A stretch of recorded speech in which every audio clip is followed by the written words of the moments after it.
Humble and Kind was just a list of things that I wanted my kids to know. That I travel a lot, so I write notes. I write them notes on the above the sink. It says put your dishes in the dishwasher and things like that they don't ever listen to, and they don't ever read my notes. But I was home one day and I dropped the kids off at school, and I just came back and was sitting with my guitar in the dining room, which I tend to do, and was thinking about the things that my husband and I would want our kids to know, and it's really just a very simple list of those things. And at the time, my youngest was 10, my oldest was 25, and so I tried to incorporate something in each for each kid in that song somewhere. And it's a very simple song. It's a very simple list of things. And the hardest part about it really was editing, which parts I needed in there and which parts I could let go. For me, the best songs are the ones where the melody and the lyrics come together. I think, when they find each other in that very beginning, those are always the easiest ones to sort of chase, and the easiest ones it's hard for me to have words and then find a melody to it without having to rephrase the wording or things like that. This song I like to start with a verse. Most people, I think, start with choruses. And this song, because I was by myself, I sort of had the luxury of starting with the verse. And I find it easier to find a chorus if I have my verse first. And sometimes when I'm co-writing with people and we start with the chorus first, I have to work backwards. To me, it's working backwards, where to most people, I think that's how it works.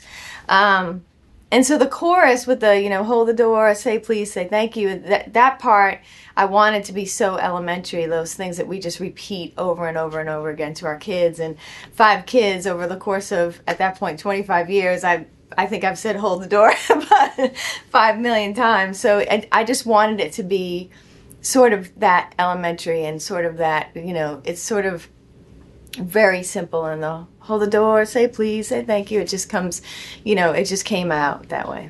The Grammys are just, a remarkable place to be. And when you think of all the music that's been created in a year, and the fact that you get to be there and be nominated for a song that you wrote, especially this song, this song's so emotional to me anyway. I just end up losing it at any given moment with the song, because I really just see those 5 kids. So to be able to take that song and be part of the Grammys,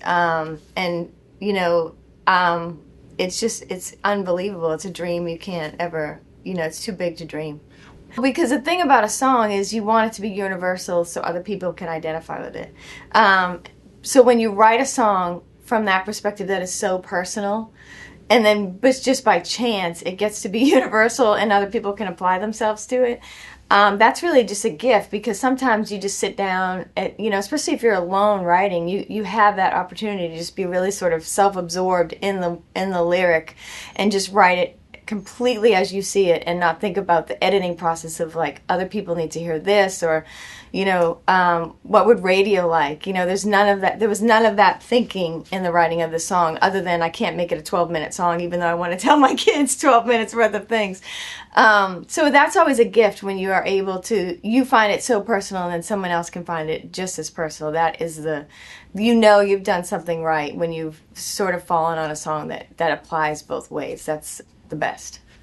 Tim, and I'm friendly with Tim and Faith, and Faith is the reason I have a job in this town, is because she found my songs years ago, and so I knew that he was sort of in the process of looking for songs. So the day I wrote it, I sent it to Tim, and then my publisher sent it to Tim, and it made sense because I have seen them around their kids quite a bit, and I knew our kids were around the same ages, and I knew that we sort of have, Tim and Faith and my husband and I, we sort of have common threads in the raising of our children, the things that we want them to know. So it made sense for me, I kind of always think what does Faith Hill or Tim McGraw, what kind of song does Faith Hill want today? That's kind of where my brain lands anyway, because I love them so much. But it made sense for me to sort of send it to Tim, and then the follow through with the publishers, and Missy Gallimore got a hold of it, and it just I think his voice on that song, I really feel like we sort of wrote that song together, even though he wasn't in the room with me.